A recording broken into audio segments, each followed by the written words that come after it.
I called a call center the other day, and it was welcome to blah, blah, blah energy. And then after I'd gone through like 4 things in the menu, they said something like, for business, personal, and all other inquiries, press 1. And you're like, why even have that as an option? Just go right forward to whatever one takes me to and skip that entire bit. It's completely pointless. You're literally just purposely making the amount of time I have to spend dealing with your automated call system fucking longer. And also, has anybody else noticed that despite the fact that our internet has grown by leaps and bounds in the decades since it was first introduced, online catalogs still have this tendency, this propensity to always have like load up 40, and then you got to click and load more, and then click and load more. Meanwhile, they all load in like half a fucking second, and it's not like anybody's worried about bandwidth. This is a relic from like 1995 internet that is completely it's the buggy whip. It's the buggy whip fucking thing. And we still do it, and everybody still does it, despite the fact that even on your phone with your 50 gig a month plan, that extra 330 kilobytes of data from loading all up the entire screen at once isn't going to cost you anything, but it's going to save you when you got to scroll through to find exactly what you're looking for. Like, Jesus Christ, guys, this isn't fucking rocket science. Mashup 134, folks. I wish you could have seen behind the stages in the absolute disaster I've been this morning. Oh, like if people could just get a glimpse of Sean before the mashup, they might be a bit shocked. It's been a rough morning, too, in all the best possible ways. Mashup 134, Bonnie Melky coming in. Yep. Yeah, nothing morning, like fellas. Nothing like a good rant to start the day. Everybody who compliments twos or says something nice about twos gets their comment read. Yeah, Sean looked like a guy who disheveled yeah. this morning. Yeah, like you looked like you just stepped out of an upside down car. It started last night when I started doing things, and I realized Twos hadn't posted any articles yet, and I started to twitch. I'm like, crap, tomorrow's going to be a crapshoot of a morning. I'm going to have to read like nobody's business, and I know Twos is going to stick on a whole bunch of articles because it's been a busy week in the news cycle, and I'm like, well, I'm going to wake up tomorrow morning, I'm going to drink way too many cups of coffee, and we're going to ram through some news articles. That's exactly what this morning's been on steroids. There was, I don't know. I mean, there's probably like 15 articles of goofy news. And there's a bunch of them where I'm like, this could easily be its own thing. But I'm like, screw it. There's so much stuff. And then at the end by the time I was getting through all the stuff I put together over this past week, I was just like, you know what? Is anything fucking monumental? Yes. Okay. Then we're going to throw it in. And so even with our updated from the OG mashup to where we just cover everything interesting and hit it super fast, even within that, there was a bunch of stuff that got cut this week. So if your favorite thing you wanted to hear about this week didn't make it, I apologize in advance. Yeah, there's some stuff on the cutting room floor for sure. Morning to Glenn. Morning from just east of communist Vancouver. Well, I guess it's better than being just west of communist Vancouver. Because it's Sean. You'd be in the ocean. It's true. Sometimes some people probably wish they were in the ocean. Okay, for everybody else, real quick. So Sean asked me about this hat. He said, what is this hat that you keep wearing? People keep asking me about it, and people keep asking me about it too.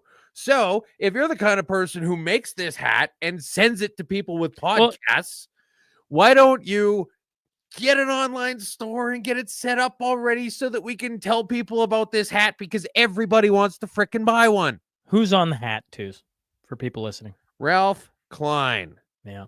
It's Alberta, and it's Ralph Klein in his infamous flipping off the media picture, and it's all black, and it's sexy as hell. I love this hat. You know, when you're giving the person who gave it to you crap about not having an online store, how many times have we gotten crapped on for not having an online store that works, or an online store, or getting mashup gear? That's fair. You know, so I kind of understand. Mashup 134. Right. Okay. Now, happy Airborne Friday, Jamie Sinclair and the boys. Okay. We've been talking about a new theme song. Okay. Now listen. there's multiple things going on here.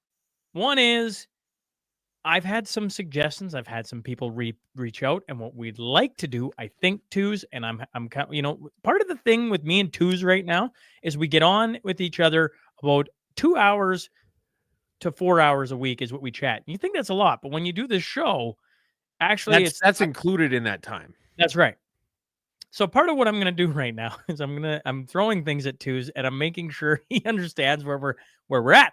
We want a new theme song. If you're not for Eminem, he's one of the guys that probably wants to leave the United States after Donald Trump got elected. And well, you can imagine from the Mashup sitting point where we think of that. I'm like, okay, well, he's on the wrong side of this, and we can't have that introducing the Mashup every week. So we're trying to find people from Canada, but not necessarily, that could create the Mashup a new intro. Okay? People have been taking this all over the place. The Sean Newman podcast wants a new intro. No, we're talking about the Mashup. We want something cool Just Mashup. for the Mashup. So what I would love to do is have multiple submissions that we could play in successive weeks and then allow you fine folks to tell us which one you like. Twos, does that sound not lovely? I think that sounds pretty good. I mean, it doesn't have to be complicated. We could just have a sexy guitar riff with some drums and maybe a little slap in the bass. Slap in the bass. You slap the bass. Sure. And that's it. And maybe like, I don't know. Welcome to the Mashup. Somewhere in there. Something in there, I don't know. Oh, we do it like some kind of a rock star thing where it's like Mashup. Sure. But anyway, that's it. Yes. So yeah, help us out with that because we're really busy right now. We got a correction to make too, by the way. We do have a correction. So the Mashup got it wrong. Unlike the people in the mainstream media, whom we all love to shit on from time to time, the Mashup likes to own up to its mistakes. And rather than just quietly burying it at the back, we're going to get right out front. Last week, we talked about Taylor Swift and how the horses had these friendship bracelets made for them and how we thought that was a waste of taxpayer money. Well, the Toronto Police Mounted Unit,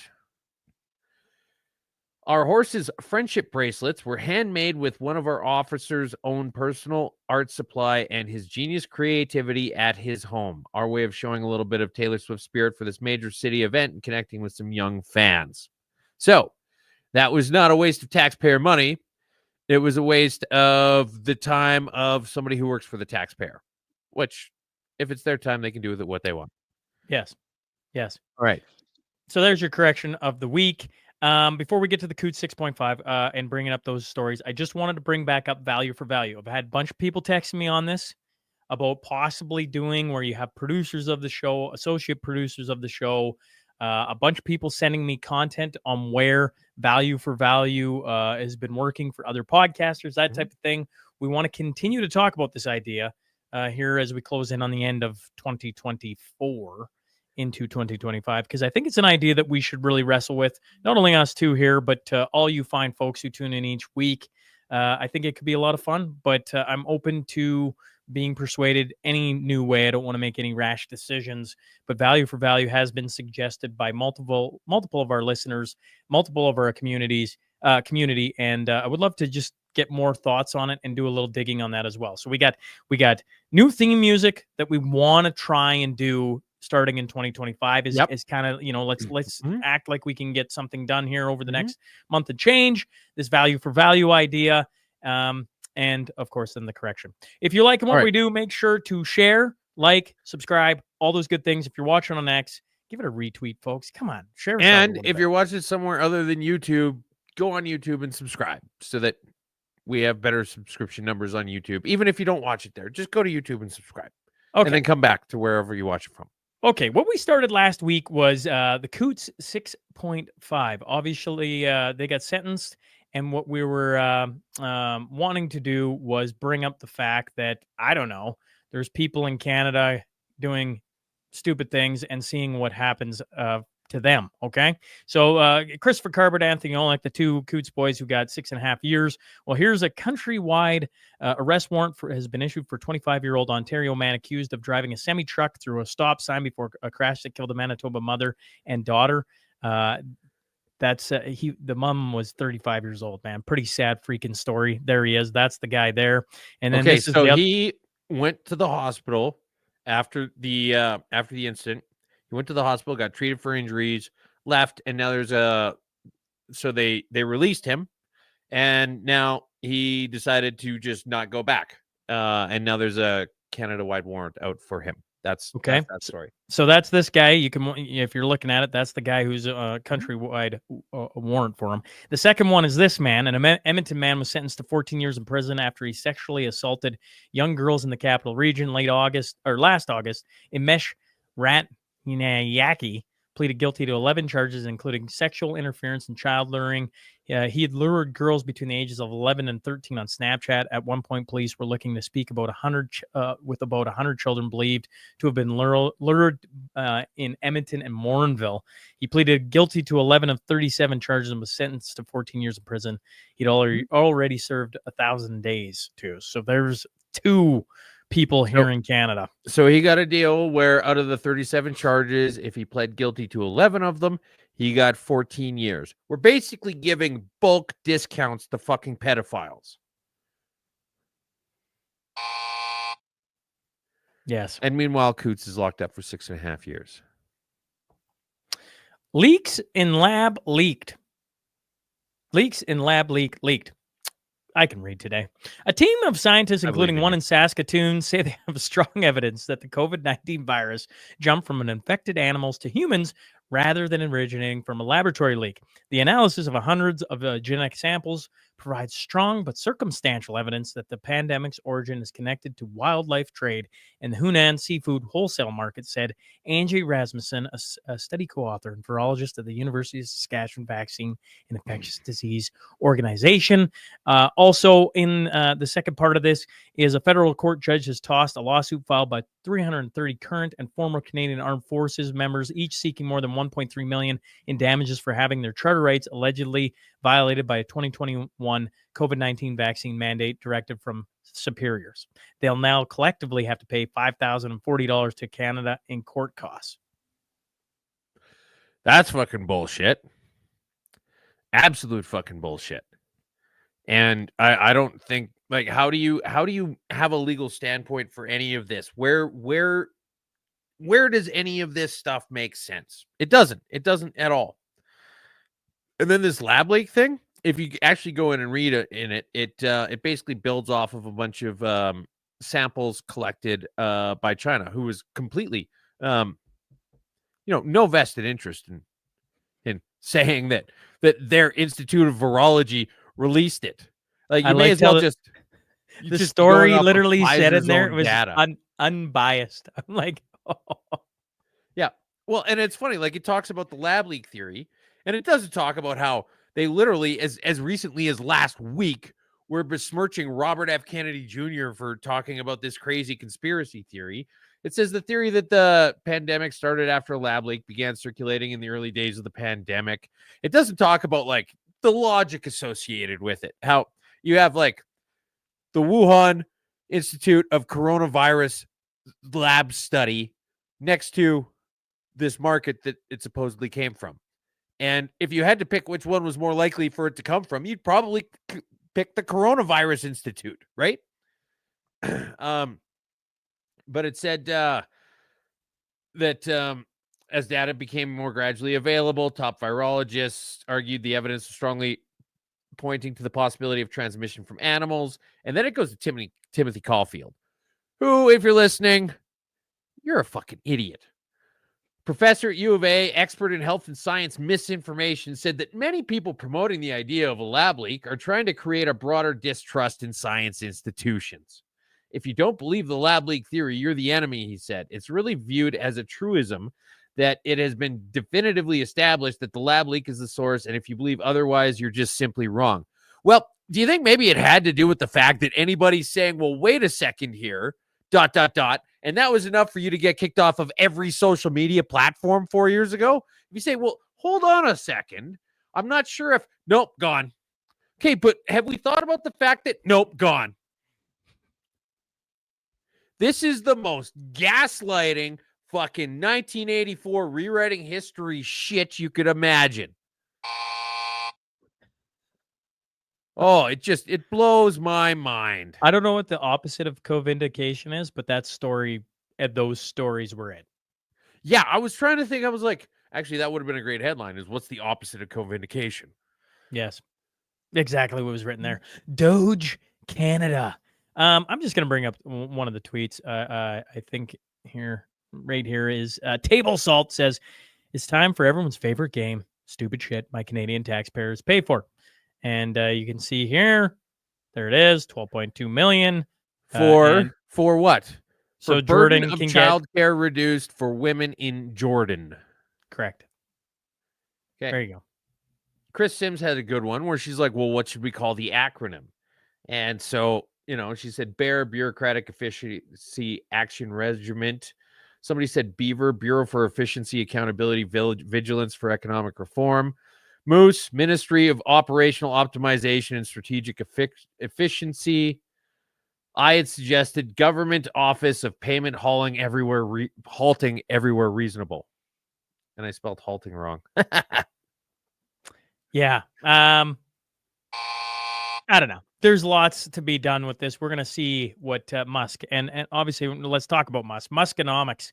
And He's also got about Musk and Doge. CTV did this sad sob story about how Musk and Ramaswamy trying to find efficiencies in the government is just going to drive a whole bunch of people to quit. Like there's one person who left DC entirely and went to go live in the Midwest because it was cheaper. And now, because they didn't have to go to work anymore, they could just work from home. And now that person is faced with the daunting task of having to move back to the same fucking state that her job's in, which is just horrible. Could you imagine the humanity of it, Sean? You got to live in the same state where your job is. Elon Musk has put out like a series of tweets basically on, well, here, I'll bring up Thomas Sowell. This right there. There you go. A series of tweets basically around similar thoughts. He's been going down a deep dive into Milton Friedman and Thomas Sowell, and I have got nothing but time for all of this. It's beautiful.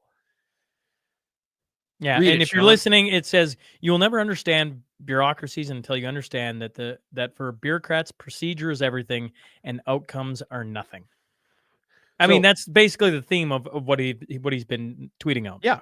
So Thomas Sowell went to the Chicago School of Economics and was taught by Milton Friedman. And Thomas Sowell was a socialist, a staunch socialist. And even after going to school under Milton Friedman, he's like, no, I think the guy's still wrong. Socialism is the way to go. I like big government. And then he spent one summer working at the United States Postal Service. And that just flipped him. He was like, fuck this, fuck all of this, fuck everything you guys think and believe. That guy was actually right all along. Yeah, pretty interesting to see where Elon Musk is going. It's going to be an interesting ride. It's going to be an interesting ride to watch the states see what they do here in the next couple weeks. Aimco recruits, or I should next coming months. Aimco recruits volunteers. If you didn't know, Stephen Harper taking over some things. He goes, I'm taking on the role of board chair of the Alberta Investment Management Corporation, AIMCO, and doing so on a pro bono basis because I believe it is a meaningful act of public service to my adopted home province of the last 46 years. I also feel uniquely positioned to help the organization improve its governance. Over several decades, Canadian pensions have earned a global reputation thanks to a professional operations, upstanding ethics, and prudent risk management. I've accepted the role of board chair because I want to see AIMCO further embody those values and positively contribute to this culture. I look forward to working with the new board of directors and AIMCO's new management team. Yeah, Stephen Harper, the guy actually used to run a country a few years ago. I don't know if you heard that. Has a master's degree in economics probably a good dude to have running this, especially considering the fact that he doesn't even need to be paid because he gets paid by us. And it's funny. So, one of the head guys, the editor from Press Progress, which is just an absolute fucking rag, but he gets really close to the point on this. You see these leftists where they start seeing these things that don't add up, that they don't like, but they don't quite put the dots together. He says, one of the reasons Harper can be the chair of AIMCO pro bono is because he has a defined benefit pension that's indexed to inflation that pays him more than $200,000 a year and that he's been collecting since 2015. Yes, that is correct. Yes, that is fucking insane. Yes, we should stop doing things like that.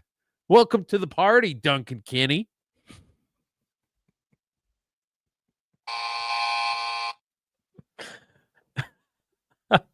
A capital offense. Here, This where is the Wall Street. Yeah, I'm looking for it right here. Yep, there it is. Bingo. There you go. A capital offense. If Washington, D.C. is our richest area per capita, that tells you how important Doge is. This is the Wall Street Mav putting out this tweet, and you can see it here. There you go. America's richest and poorest states versus G7 countries. So you have Washington, D.C. with a median GDP of 259,954. The average person in DC makes $260,000 a year. That's their fucking Ottawa. Other interesting thing to note as a corollary is that in the latest US election, 92.4% of people in DC voted Democrat. I'm just going to go out on a limb and say that if the people who decide how the money gets spent make more than twice as much as everybody else in the fucking country, and they vote 93% in favor of one fucking person, the other person is probably the one you want to have win. Also, does anybody else think it's fucked up that in the impeccable elections of the US, which are never to be questioned, you can literally look at this right now and it says that from the election on November 6th, they have 99% reporting. They don't even have 100% reporting yet.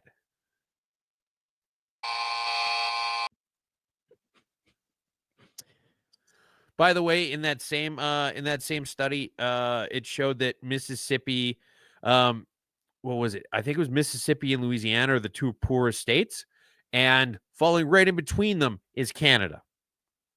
So Canada would be the second poorest per capita state in the United States. Calgary caving to common sense. I actually don't. You're the guy closer to this than me. Do you want me to read the Kirk Lubimoff, or what would you like me to pull up on this one? Well, too? I mean, there's not really. I guess the point to make here is we could pull up the Kirk Lubimoff. Yeah, sure. And we'll give some background on it. Basically, Jody Gondek, the mayor of Calgary, is saying that people are just asking for cuts all over the place, and they don't realize that there's no cuts to be found. Yes, there's nothing to be found. That that if they were going to start making any cuts, that it would start negatively impacting people. Not that they're wasting a whole shit ton of money on all kinds of dumb shit. Like the Calgary, the municipality of Calgary a few years ago won the piggy from the CTF. It's the piggies, right? Or no, it's called something else, but it's a pig. But they won that one. Isn't it the Golden Piggies? Shoot. Chris Sims is going to yell at us. Yes. Okay. Anyway, they won it for spending something like $40,000 on LED lighting for a fucking sewage treatment plant on the edge of town. You've got the giant blue ring, which was $450,000. They got literally Dr. Quinn medicine woman, Sigourney Weaver, to design the Bond girl from Octopussy to design a statue in the southeast. There's the Nenshi Towers, which look like random crumbling bits of some fucking old building that's supposed to be about truth and reconciliation. They just spent a shit ton of money on like this whole water theme and getting the statue that looks like Spider-Man's spooge. And so anyway, she's saying, well, there's no money to be found. Look at the EVs. They're running EV Mustangs in their carpool, but they don't want to get bad press about it, so they debadge them. How about you just stop debadging them? You could save money there. But anyway, she's saying there's no money to save. And then Kirk Glubimov jumps in and he says, I'll take your challenge. I'll find your savings efficiencies and show you the math. Here's my offer. I'll do it for free up to the first 10 million in savings. After that, I want 50% of the savings as compensation, with 25% going to a charity of my choice. If I find 100 million in savings, you resign. If I find 250 million in savings, you pay back your salary with 50% of it going to a charity of your choice. You've literally got a pretty smart fucking guy saying, I will do this. Like, oh yeah, show us your math. I'll do it. I'll do it. I know, it's kind of like Two's saying, I could be you want me to come in and do Doge? I'd do it. I'm like, yeah. See, Kirk would actually be better than me though, because I would just be like I would just fire everybody. I know. And I wouldn't care. Be like, fuck you, get out. Afuera, afuera, afuera. Whereas I feel like Kirk, who's a fairly smart and nuanced guy, would actually look at it and be like, okay, does some of this make sense? Can you make a decent argument here?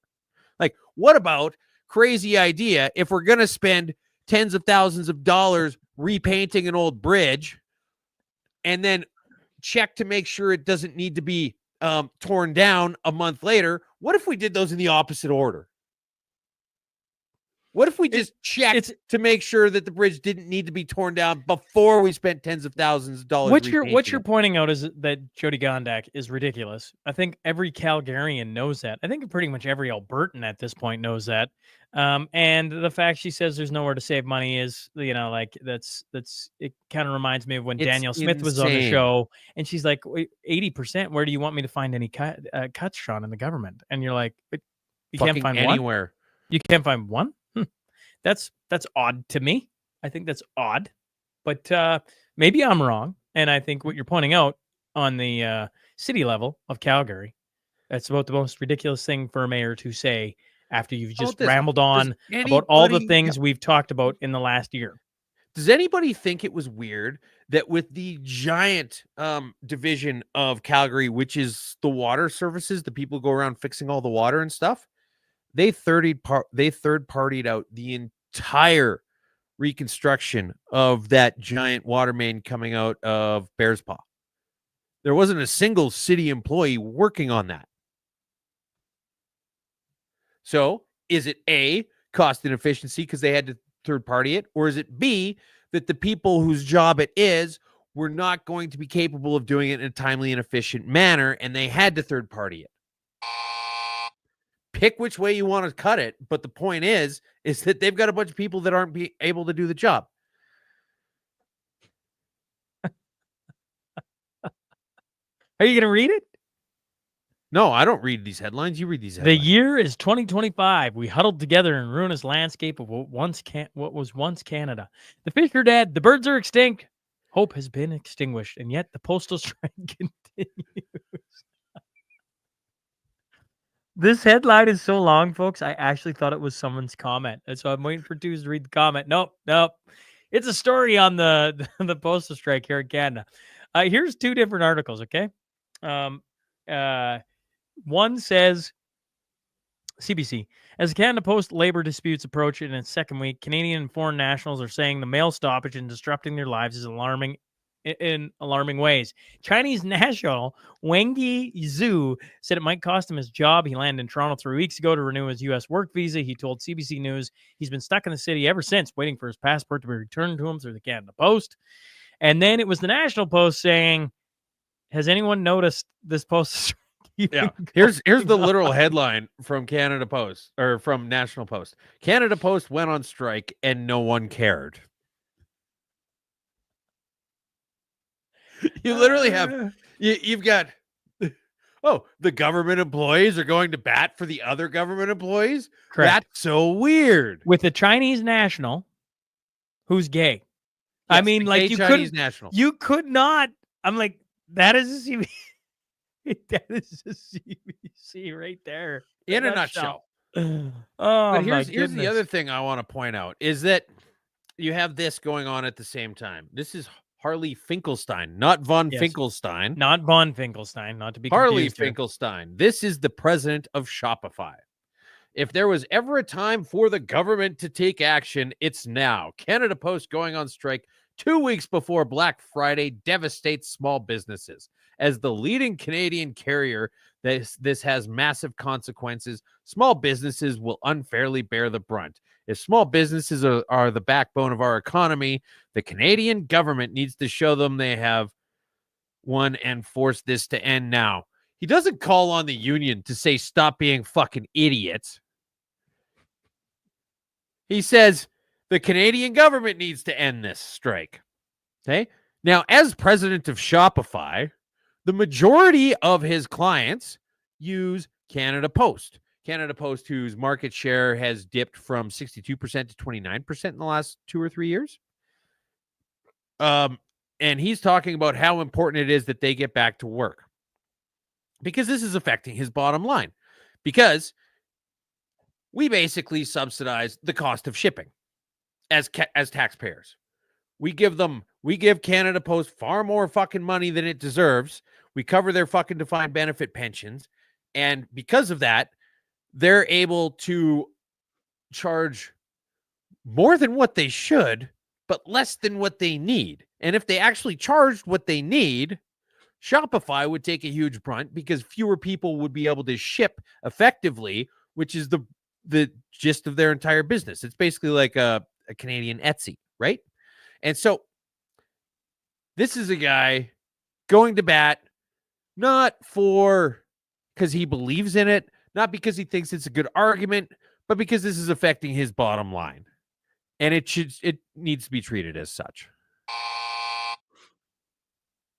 This one's going to be good. I think you're going to like this one, Sean. This one's awesome. Jaguar gets defanged. I don't even need to play the sound on this. Like, I mean, this is a Jaguar commercial with no cars in it, a whole bunch of fucking Fifth Element transgender weirdos. It's like if David Lynch had directed The Fifth Element, and these are the people in it, and like a Dogs Die in Hot Cars music video, but with, what do you call them? Those people with the white hair. That's no pigment. That's about as strange a commercial as it's just weird as all hell. And then they got absolutely eviscerated. Yeah. That's one I really like, because it's from the IT Crowd, which has long been one of my favorite TV shows. So their whole thing is copy nothing. And literally the first person to walk out of this weird elevator has the Moss haircut. Yeah. Copy nothing except for that, obviously. I'm glad. So anyway, it's really interesting. Like, this is, you wonder, they're going to be unveiling a new car soon. Yes. And you're like, okay, well, how many Bud Light beer holders have they not learned from Bud Light? Have they not learned from Victoria's but that's Secret? the thing, right? So this new Jaguar, how many cup holders can you fit, like, full of Bud Lights in there? You know what I can safely tell you, all this weird trans stuff. I bet you this new Jaguar is a stick shift and still has a middle seat. I will not be buying a Jaguar. Yeah, me neither.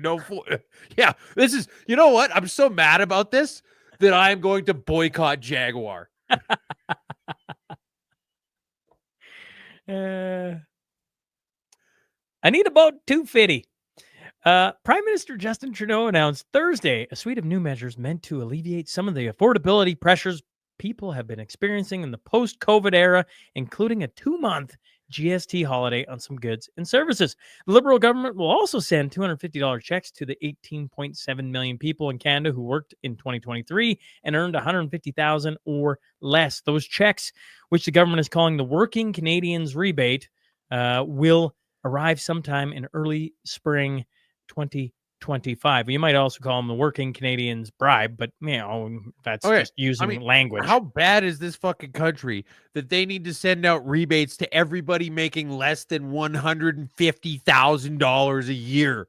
Like, just imagine you go back to 2015, and while the election is ramping up, you'd be like, look, I get the fact that some of you guys want to buy marijuana legally, but if you vote for this fuck 9 years down the road, in less than a decade, the economy is going to be so bad that the government is going to be giving rebate checks to people making less than $150,000 a year.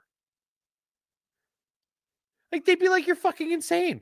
Oh, Yes. what? And Jaguar's going to put out a bunch of gay trans commercials? Like, they just think you were crazy. The funny thing about this is that this is literally a Conservative Party platform. Canada's Conservatives have a plan to help Canadian families and small businesses.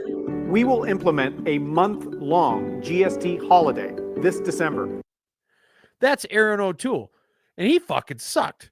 This is how bad things are going for the Liberals, that they're trying to steal election ideas from Aaron O'Toole. And wait, Jaguar's gonna have. Let's end the show on that. Oh, what a great way to. Happy Friday, folks. Mashup 134. No. Tunes is on a roll. Even better. This makes me randy. Multiple scandals. Man, this story, I don't know if I want it to end. I just don't know if I want it to end. I don't either. And so I was talking about this. We just need to preface this. You might think you're watching last week's episode, especially when I point out the fact that we only talk about things that happened this week on this show. Correct. And this is just this week's updates on the other Randy story. Now, we said that last week, and we're saying it again this week because this is the newest news stuff. Wait a second. Is this Groundhog Day? No, this is just the everlasting story of Randy Busno. As it continues other Randy to unfold. Or maybe Cocaine Randy. We're not sure which Randy we're talking about this week. As multiple scandals swirl around embattled employment minister, Cocaine Randy Busno. Wait a second. That's the other Randy, I think. The Edmonton-centered MP has decided to resign from cabinet. A statement issued Wednesday afternoon by Prime Minister's office confirmed both Boissonnault and the PM agreed he would step aside to focus on clearing allegations made against him. The allegations that he claimed to be of Indigenous descent, despite the fact that he said he never said that. Well, I mean, that's kind of an interesting outfit to wear for somebody who claims he never said that. And then, oh shoot, spoiler alert, that's the happy news. There's Jamie Batiste. He gets into a whole bunch of stuff. But here's Garnet Johnwee wearing a lapel thing that says Fire Randy, which is goddamn hilarious. And I just want to point out this. Oh, shoot. I don't think I have the video. Can you please pull up the Cocaine Randy video? Are we not going to show that? Where is it? Where the hell is that video? You got to show it. And while you're looking for it, here's Chris Sims saying, as a backbencher MP for Edmonton Centre, he will continue to be paid $203,000. So as he steps aside, he's still going to get a boatload of money. I can't believe Twos doesn't have this pulled up because the Cocaine Randy comment was. I'm the Minister of Tourism and Associate Minister of Finance, but I'm also known as Strong Eagle Man in the Cree community, and I'm. But he's never made allegations that he's Indigenous, and he needs to clear his name. He needs to clear his name because he's never made these claims. And he needs to clear his name, folks. That's why he resigned from the cabinet, because he needs to clear his name from these false accusations.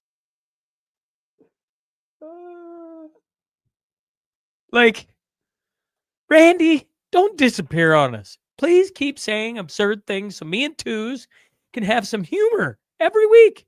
This is I want to vote for him next election just so this train can keep rolling. Let's see how far down the tracks it goes.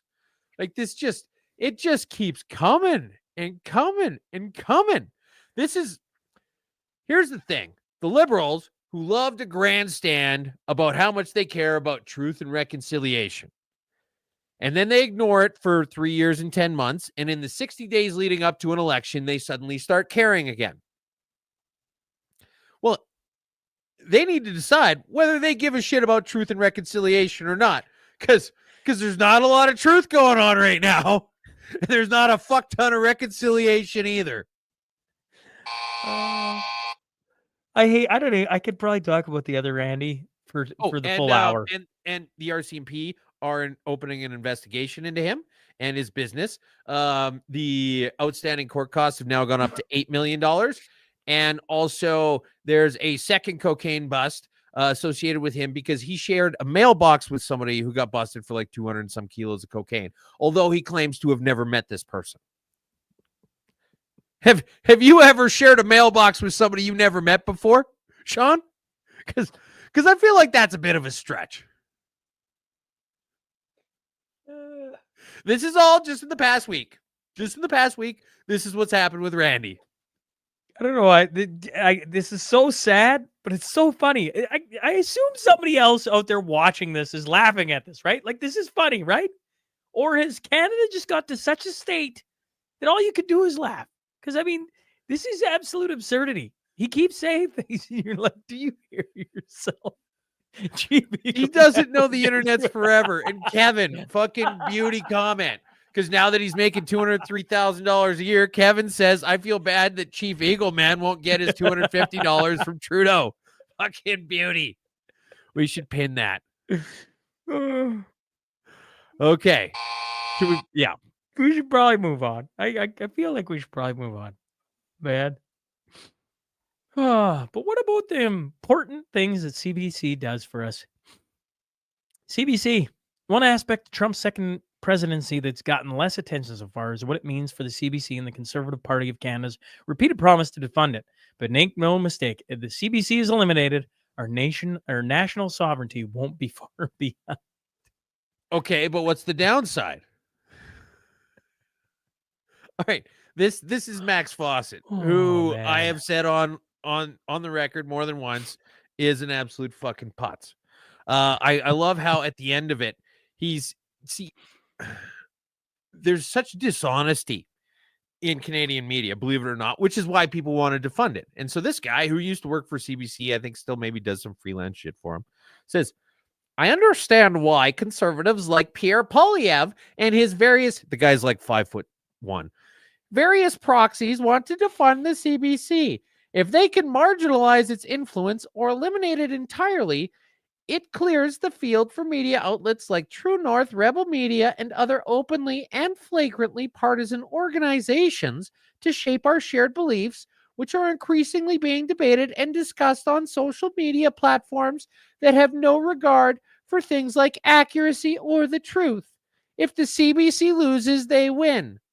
But if Canadians lose the CBC, we lose the ability to understand and talk to each other. If we lose the CBC, we lose one of the last safe spaces we have to come together and try to understand the vast and disparate land we share. I would like to show you guys a quick clip. This is from the Fifth Estate update on the conspiracy in Coots. This is going to be real quick. You guys might you guys might recognize this clip because it looks like the top half of a very, very famous clip. Real and organized. The federal government would tell the public what happened at Coots was serious enough to help justify invoking the Emergencies Act for the first. Look at that clip. That's the clip where if they had included the bottom half of the screen, there's a horse walking over an old First Nations lady and her walker. They literally cut the bottom half of the clip out so that they could show the police horses there without honestly talking about what the fuck happened. And if you go to this, you can see comments are turned off. And they even went so far, I have never seen this in a YouTube video before. The amount of dislikes, if you go to any other thing, I've got that thing, that Chrome extension that allows you to see how many people have disliked the video on YouTube. And now they came out with a new version of it where you can disable even that. And this is the first video I've ever seen where, regardless of how many people like or dislike this video, it's completely disabled by the owner. You can't even see how many people like this video. This is the place, one of the few places left where we can have open discussions, where we can have communication between each other with the comments fucking turned off, the likes and dislikes disabled, and only the top half of the fucking clip. This is the fucking thing. And this video, just so everybody's aware, came out 6 days ago. This is what we need to defend in fucking CBC? Are you out of your goddamn mind? Did you watch this clip? Yes, I did. Yeah. Do you want to, should we show it real quick? Sure, you can show Move it real on. quick. Okay. No, All no, right. you can show it real quick. Oh my gosh, we're being so hurt. Oh, we're not safe. It's a calling. It's not a job. We had a calling. I felt this, urge when I was 18 to just be drawn towards this industry, and like He's talking about my pen is my journalism in sword. Canada. Like, spare me, okay? When we're dealing with these new populist leaders and new politicians that are reducing access for us, like, deal with it. Figure it out. Yeah. Figure workarounds. How to cover them. Like, I've heard enough complaining about, Doug Ford and Pierre. He's challenging you. First of all, if you're going to walk into a press conference with Pierre Poilievre, you need to do your homework. When you have a question and he asks you what your source is and why you're asking the question you are, yes, he's coming at you in a very combative tone, but you should, have something to come back with. And you shouldn't walk out of that being like, oh my gosh, he's this demagogue that's eroding the media and he's Trump in a different type of suit. Like, guys, spare me. Like, let's have a reality check here and be serious and like meet these challenges head on and stop being so pathetic in the face of all of them. Anyway, that's my. Pathetic is exactly right. Who was that guy, by the way? I should have this pulled up. Harrison something. Harrison Lohman, journalist managing editor, The Hub Canada, formerly with The Agenda and CBC News. Yeah. So interesting to hear. We haven't heard anything like that. We've talked a lot about if the CBC were to have a different mandate and maybe cut out the government funding, it'd be interesting to see what they could maybe turn themselves into. That guy certainly sounds like he's got a little bit of a backbone, maybe. Yeah. Like he's the kind of journalist, it seems like from here, that Chris Sims talks about the newsrooms being filled with back in the day. Back in the day. This is I don't know, the old guard. This is like a remnant of a bygone era. Oh, just before we get to this is in the comments. Pat King's verdict today. So far, 5 guilty plus 2 for mischief. Brenda Belanger, what is it? What did he get fined? If you could expand on that in a comment. What was Breaking his news? Yeah, what was he guilty of? What did they plus 2 for mischief? Yeah, if you could expand on that comment, I would love to know just a smidge more. But there's something people would be probably interested to hear. The NDP are not a serious party. Didn't have to tell me that. I don't know. Twos, you want to show a video of saying things? Okay. We could skip the sing song if you want and go to this. Trickle-down economics is a scam. Pass it on. He's right, but not in the way he thinks he is. So I just want to touch on this real quick. This is a quote from Thomas Sowell, and you can find some videos that are like 15 minutes long of him breaking this stuff down impeccably. But trickle-down economics basically started from misquoting something that George Bush said in 1984, 1985. And everything you ever hear about trickle-down economics has come from that one misquote. So Thomas Sowell, a proponent of supply-side economics, says that trickle-down economics have never been advocated by any economist, writing in his 2012 book, Trickle-Down Theory and Tax Cuts for the Rich, that the trickle-down theory cannot be found in even the most voluminous scholarly studies of economic theories. He actually has a bounty where, I can't remember what it is, but I don't know, 1,000 or 10,000 or whatever. The number doesn't matter. The point is that he has money set aside for anybody who can show him any economist, any serious economist who says anything about trickle-down economics. And so whenever socialists talk about how trickle-down economics has failed or how it's bad, why don't you ask to point out where it actually exists, where it's real, where anybody with any actual pedigree in any of this shit talks about it? Because it's just fucking unicorn farts. It's fucking green energy. Speaking of which, Green Swamp Fund update. Calgary Conservative MP Stephanie Kuzy is accusing federal Environment Minister Stephen Guilbeault of corruption related to the so-called Green Slush Fund on Friday. She said Guilbeault invested $254 million into a company he owns. The Liberal government would never do that, Twos. no, The new that's, Randy. that's that's the other Guilbeault. This government is failing to comply with Parliament. This guy who's literally a convicted felon? No way. Last week, the Auditor General, Karen Hogan, struck down a House of Commons committee request for another audit of the Green Slush Fund, saying it likely wouldn't reveal anything new. I doubt that. I highly doubt that. $254 million into a company he owns. Yeah, and so Karina Gold's been trying to get out in front of this. She's done some she actually went in front of CBC, and CBC, to their credit, she's like, oh, well, we've submitted tens of thousands of documents and the Conservatives are just being mean. And he's like, yeah, but they're all heavily redacted. You need to show them the unredacted documents. And, well, they're just holding things up. And they're like, yeah, because they want the unredacted documents. And it goes back and forth with her being like, well, they're just playing politics. And the guy's like, they want the unredacted documents, and the people want the unredacted documents, and you guys aren't providing the unredacted documents.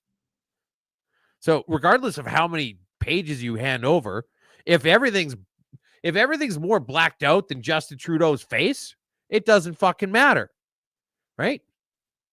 And that's what's going on with that. And that, by the way, is why Parliament has been held up indefinitely, is because of the Green Slush Fund debacle. Yeah. Saga. Yep. Goofy news. All right. This is becoming one of my favorite parts of the show lately. Here we go. Okay. An admitted human smuggler was court ordered to surrender his passport only for Passport Canada to issue him a new one. Yeah, you heard that right. Okay. And then when Kevin Vuong, who's independent member of Parliament in Toronto, tweeted about this, somebody from Passport Canada's Twitter account went and untagged themselves from the post. Charlotte Hornets star LaMelo Ball fined $100,000 for offensive and derogatory phrase. He said, "Yeah, we loaded up, no homo." That got him in hot water. He got fined $100,000 for saying no homo. The Collingwood, Ontario Christmas tree. I want to show. We don't need the sound for this, but you can hear him counting it down. Watch the Christmas tree light up.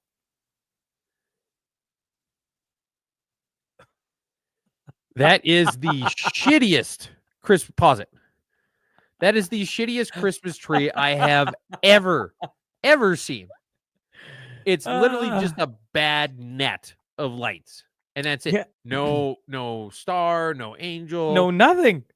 I mean, there's none of the stuff that Sean would even like to see, like giant balls. It's just that's it. Oh, man. Okay. Well, there you go. Prime Minister Justin Trudeau suggests that if you oppose his carbon tax, you're a victim of right-wing disinformation. Logan Paul trolls BBC, sending a lookalike to be interviewed about crypto scam allegations. Sonny Holston was forced to read out loud a legal statement after slandering Matt Gaetz. Like 3 minutes later. Silverside AI just created an ad for Coca-Cola. It was you think about like all those AI things where people have extra thumbs poking out and weird stuff with their hands and ears and whatnot. That's the new Coca-Cola ad. There's at one point there's a truck driving by with no cab on it. There's these two squirrels that keep switching ears, stuff like that. There's the truck with no cab. Yeah, just got a front wheel. This Coca-Cola. Ah, boy. Oh, boy. Oh, boy. All right. We have a man who was reported missing died in a tanning bed at Planet Fitness in Indianapolis. Had been dead in there for 3 days, and the gym still operated daily. How crispy you think he was by the end of that, eh? Oh, I think you skip past the fact check on RFK Jr. He was oh, talking- where are you at? Hey, that's okay. I got it right here. So- Spitting out my Mr. Here's a fact check. Mr. Kennedy is singled out Fruit Loops, and as an example of a product with too many artificial ingredients, questioning why the Canadian version has fewer than the US version, but he was wrong. The ingredient list is roughly the same, although Canada's has natural colorings made from blueberries and carrots, while the US product contains red dye 40, yellow 5, and blue, as well as butylated hydroxytoluene, or BHT, a lab-made chemical that is used for freshness, according to the ingredient label. So he's wrong, and he's totally wrong. And here's the exact details of why he's actually kind of right. These fact checkers are wonderful. I love how obsolete they've become with community notes, although they are hilarious. Yeah. This is I got to pull it up because you got to understand that was in New York Times, right? New York Times wrote that. It's just They you can't. They fact checked him and fact checked themselves in the process. Correct. And you think, like, where's the editor who read that? Was like, well, actually, he was right. He was Maybe we just don't right. write. Maybe we just don't publish this. Okay. Maybe. But it's crazy. Or even the person writing it, as they were writing it, didn't they stop to think to themselves, actually, I'm not making the argument I think I am. I wonder if maybe I should just shut up now. It's roughly the same. Oh man. If you build backyard rinks in Markham, they will come demolish it. Man who built a beautiful backyard rink. Basically people are upset. They're gonna come tear it down. They want them to tear it down because they want the green space back too. It's his fucking yard. I know. And then plane grounded for 4 days when 132 hamsters escaped on board. It's not snakes on a plane.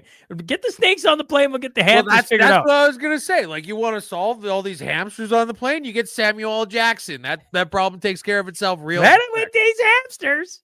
I've had it with these motherfucking hamsters on this motherfucking plane. There's your goofy news from around the world. EVs and the CPP.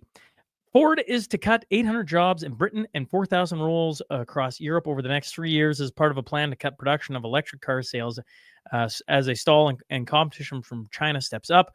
Ford's European sales were down 17.9% up to September, far outstripping an industry-wide decline of 6.1%. It joins Nissan, Volkswagen, Stellantis, and General Motors in announcing major cost-cutting plans. This on top of whirl back in time to September 2023 when the federal and Quebec governments announced that they would be partnering with the Swedish battery maker Northvolt to plunge headlong into a bright green future. Canada and Quebec will be laying out a $2.7 billion capital investment. On Saturday, as financing talks continued, the Financial Times broke that Northvolt is considering filing for Chapter 11 bankruptcy in the United States, and that one major investor has already written the value of the company down to zero. And Canada Pension Plan is invested in that company. Well, and the final thing I was going to say here, several Canadian pension funds have sizable financial exposure in the event of a bankruptcy filing by Northvolt. So, okay. Yeah. So this whole hands off of our pension. We don't want Danielle Smith to be in charge of our pensions because then she'll put them towards her pet projects that she cares about. And we can't have her doing that. So instead, we need to leave our pension in the trusting hands of the federal government.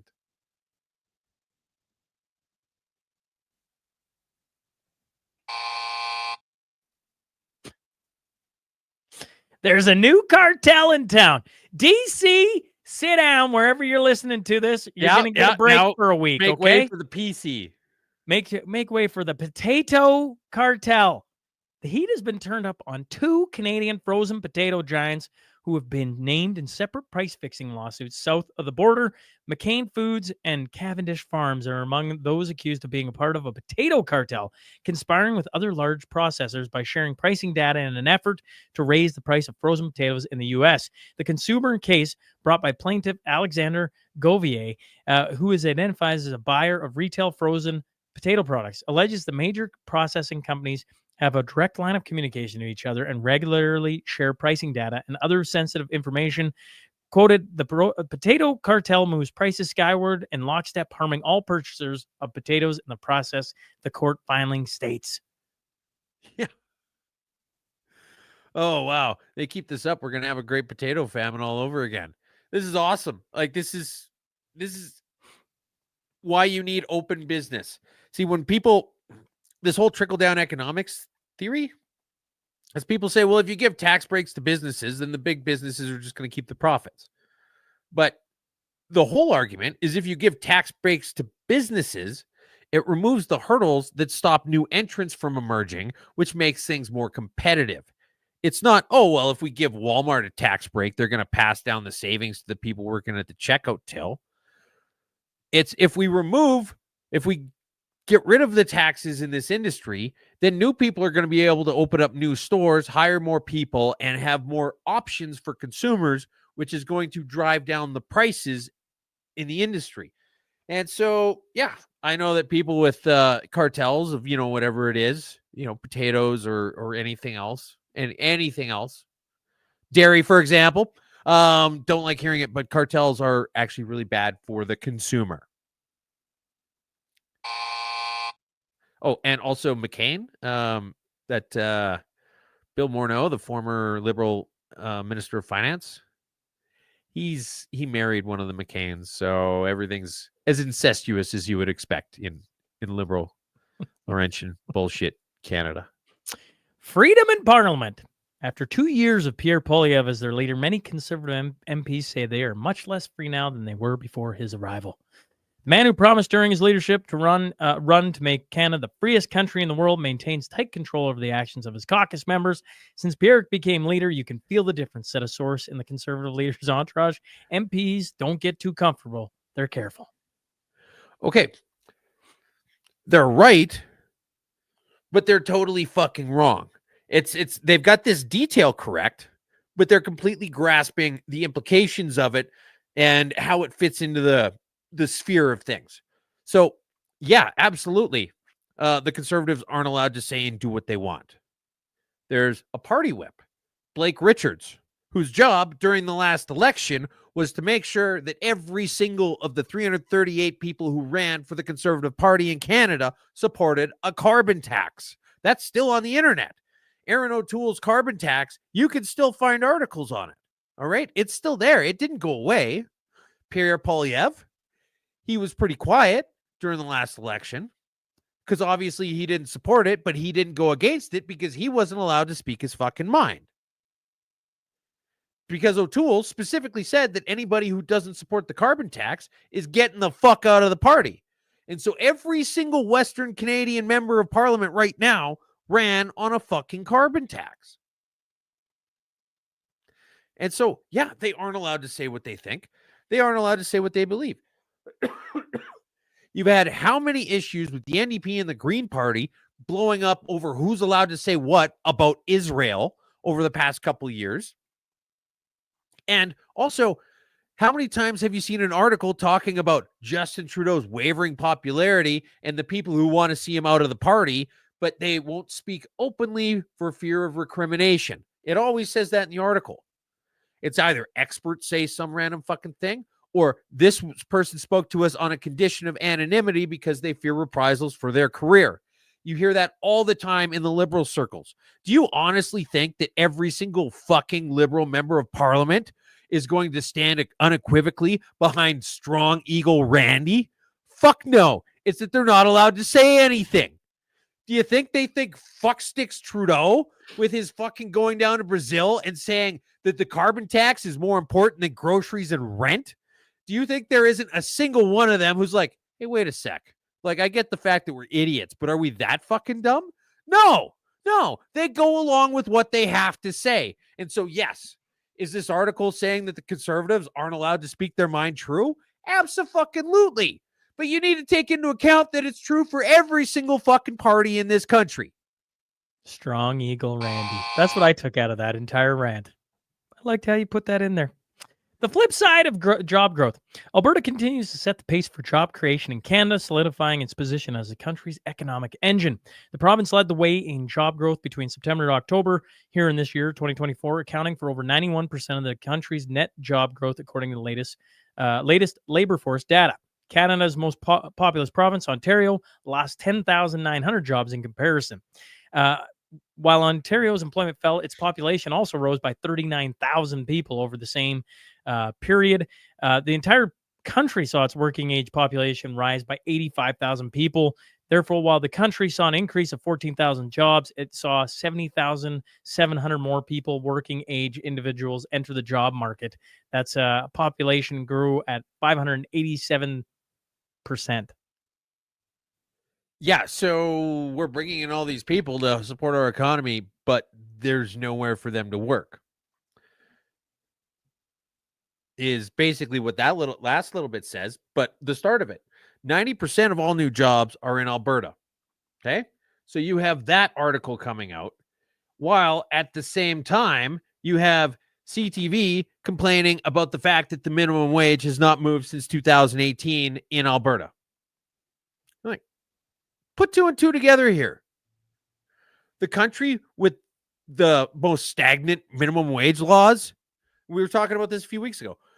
And it just keeps rearing its ugly head.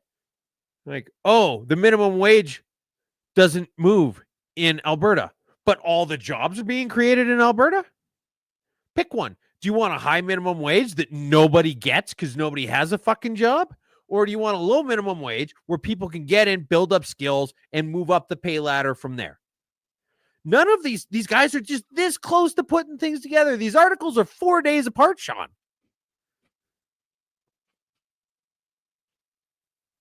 And nobody can just, A to B. It's almost there. They're just so close to realizing how fucking stupid they are, but they can't quite make the jump. Scurvy sea dogs of Lac L'Orange. While within the last 6 months, doctors in L'Orange have treated 27 cases of scurvy, bringing to light the severe impact of food insecurity in the province's north. Despite scurvy's rarity in modern medicine, the L'Orange diagnosis is aligned with findings from a recent First Nations Food, Nutrition, and Environment survey, which revealed 42% of respondents couldn't afford balanced meals. A 22 Saskatchewan Health Authority report noted the average weekly cost of nutritious foods for a family of four was $291, rising to $358 in the north and $464 in the far north. Yeah, so I assume that they mean L'Orange is the far north because it's basically where the roads stop. Like, the only thing above that is Uranium City, and you got to fly in, right? And so it's crazy, though. Like, we've got an outbreak of scurvy in Canada. Food has become so fucking expensive that people are getting fucking scurvy.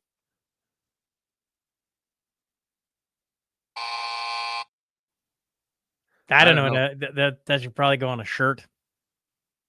Well, basically, I mean, it's either that or my buddy Patrick caught scurvy and he's been passing it around L'Orange as an STD, but it's basically one of the two things. Scary weather name of the week. Area of low pressure is rapidly deepening of the Pacific coast, this time spinning around the first bomb cyclone, Tubes. Bomb cyclone. Yes. So a bomb cyclone. New thing, right? Like, where do they keep coming up with this, right? It's crazy. Just whatever crazy new name they can come up with to call these new weather patterns, right? Wrong. The term was introduced in a paper called Synoptic Dynamic Climatology of the Bomb, published in Monthly Weather Review in October 1980. So it's a bait and switch. They had this sitting right in front of them the whole time. They could have been calling things, instead of an atmospheric river and a climate razor's edge and all the crazy wrestling names, they had climate bomb the whole time. This thing is older than you or me. climate bomb. It's actually got it's actually there's a formula for deciding when things are and are not a climate bomb.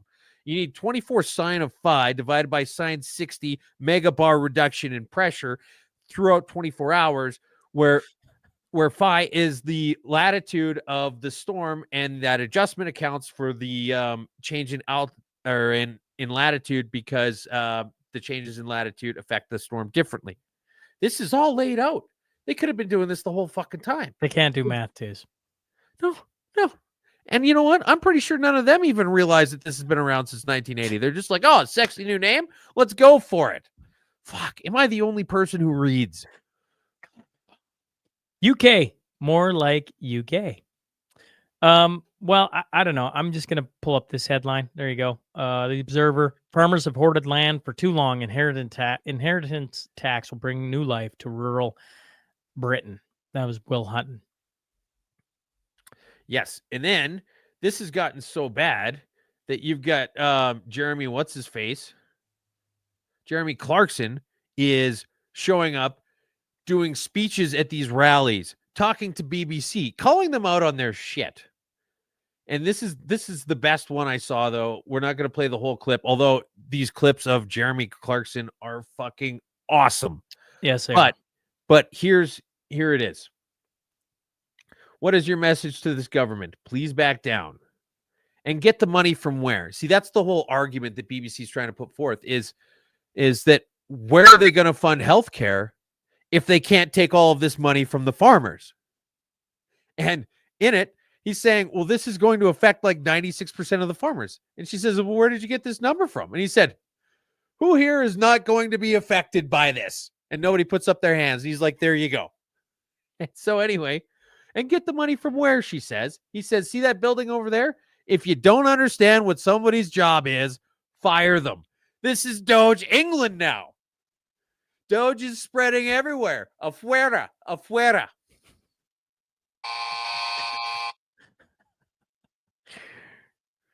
Happy news. Well, two's already spoiled it. Here's Miss America. There you go. Damn.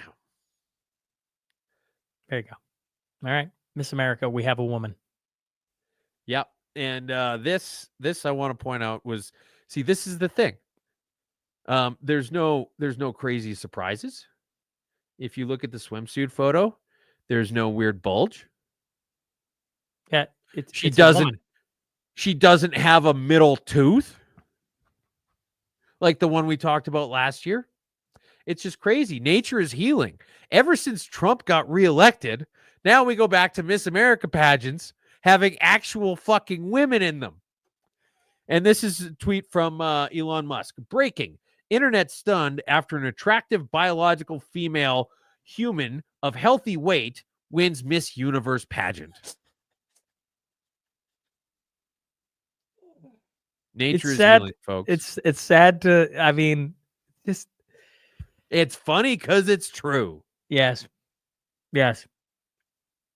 All right. Mashup 134 in the books. We got any community notes, by the way? Anybody real quick? Anybody got some community notes for us? I know December 8th, Wainwright, Vermilion, Lloydminster, UCP AGM in Wainwright, 4 p.m. You got to be a card-holding UCP member in order to go there, but there's that going on. May 10th in Calgary, Alberta, there's this thing called the Cornerstone Forum coming. And that sounds fun.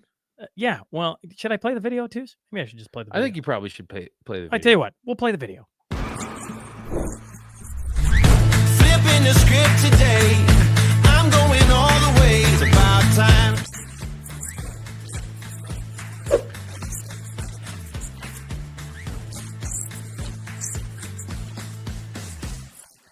It's a good day coming. It's a good day coming.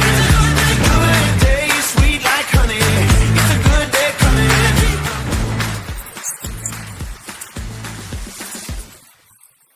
It's a good day coming. It's a good day coming. Good day, sweet like honey. It's a good day coming.